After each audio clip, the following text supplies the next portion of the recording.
Halo Sobat Ensiklo, bertemu lagi dengan kami tim Ensiklo yang kali ini sedang berada di kandang.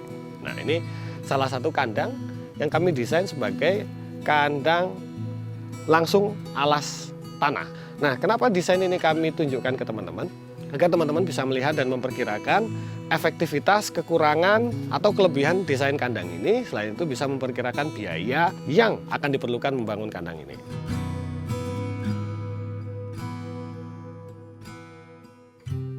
Bagi teman-teman yang ingin memulai usaha peternakan kambing atau domba, sebenarnya bisa memilih salah satu model kandangnya seperti ini. Kami memilih kandang dengan model seperti ini ada beberapa alasan. Yang pertama, biaya murah. Kenapa biaya murah? Satu, bambu di sini mudah didapatkan dan kebetulan ini kami menebang bambu dari kebun sendiri.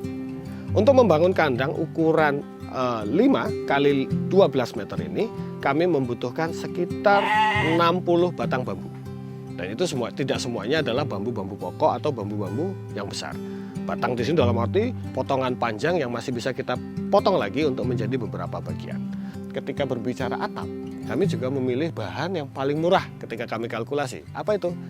Plastik UV. Sejauh pengalaman kami menggunakan plastik UV di beberapa tempat untuk pertanian, plastik ini relatif awet dan kuat. Ada beberapa catatan. Pertama, pemilihan ketebalan. Semakin tipis maka semakin rentan nanti kerusakan. Yang kedua adalah cara pemasangan.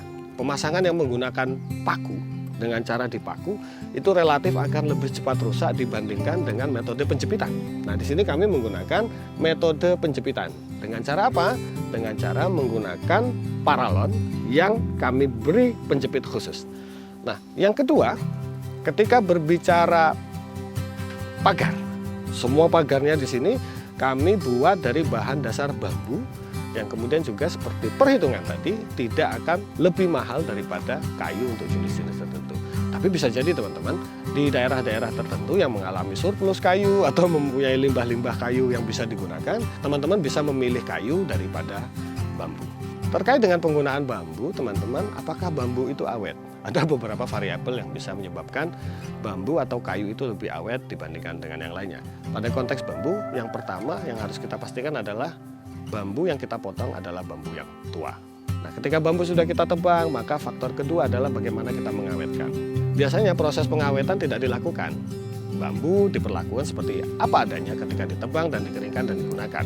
Padahal kita juga masih bisa punya peluang untuk mengawetkan bambu secara khusus. Misalnya, saya sangat menganjurkan proses perendaman. Perendaman selama 3 atau 4 bulan sampai 6 bulan itu saja sudah cukup untuk membuat bambu lebih keras.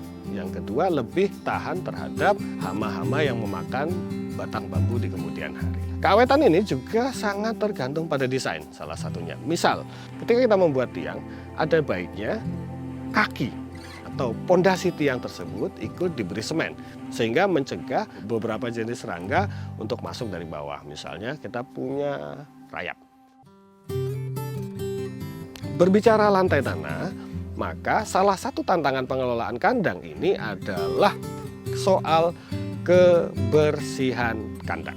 Karena bagaimanapun sistem kandang lantai tanah ini mengharuskan Bapak Ibu, teman-teman semua harus rajin membersihkan. Demi apa? Demi kesehatan dan kesejahteraan hewan peliharaan. Kami memastikan misalnya di kandang kami ini setiap pagi proses pembersihan penyapuan itu dilakukan. Sebelumnya lantai kandang ini pernah kami beri serbuk gergaji. Pada saat itu proses pembersihan itu juga menjadi lebih mudah.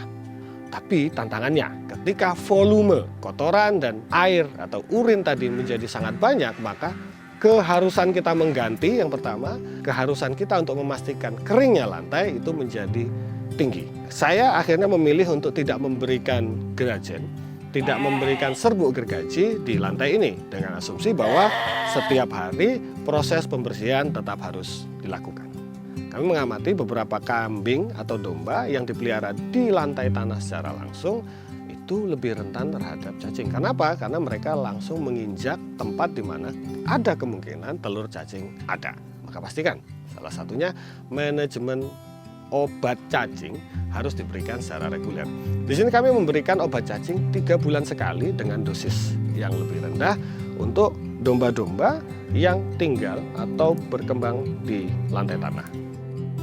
salah satu kekurangan lain bagi kami ketika kita menggunakan lantai tanah ini, kita tidak bisa secara langsung mengambil kotoran atau urinnya. Urin kita anggap hilang begitu saja. Kotoran maka nanti ikut serta dalam proses pembersihan hariannya. Nah, ini menjadi berbeda dibandingkan dengan kandang terkoleksi yang juga kami punya.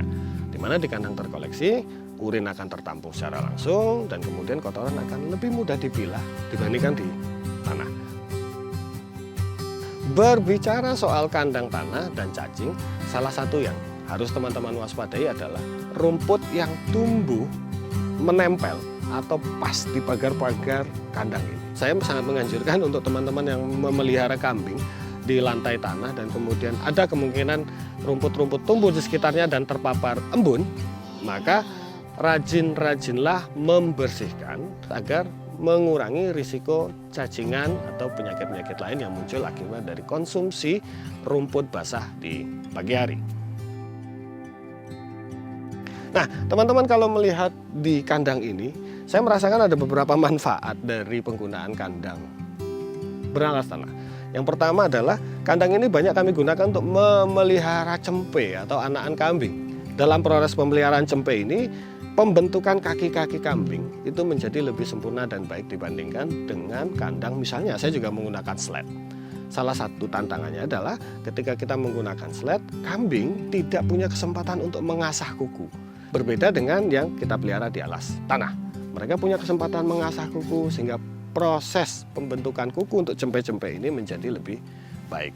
Biasanya setelah menggunting kuku kambing atau kuku domba, kami akan menempatkan mereka di kandang-kandang tanah ini. Sehingga mereka punya kesempatan untuk mengasah atau mengatur pertumbuhan kukunya. Nah, di kandang tanah ini mereka juga punya kesempatan untuk berlari, mengeksplorasi, bermain dengan lebih baik dibandingkan dengan kandang yang beralaskan kayu atau beralaskan slet. Untuk desain tempat makan di kandang seperti ini kita bisa membuatnya dari kayu atau kita bisa membuatnya dari bahan lain. Kalau saya lebih memilih untuk menggunakan tempat yang berbahan baku plastik karena itu lebih mudah untuk dibersihkan. Yang kedua, jika terjadi kerusakan kita lebih mudah untuk menggantinya. Kami juga menyediakan tempat pakan yang hanya bisa digunakan untuk cempe. Indukan tidak bisa ikut makan. Nah, pada kondisi tersebut kita bisa menambahkan nutrisi-nutrisi atau bahan-bahan baku tertentu yang kita utamakan untuk anak-anak domba. Nah, kalau teman-teman melihat juga di sini, domba-domba yang berada di lantai tanah ini juga beristirahat dengan nyaman. Meskipun mereka berada di atas tanah. Tapi tentu saja ada satu syarat.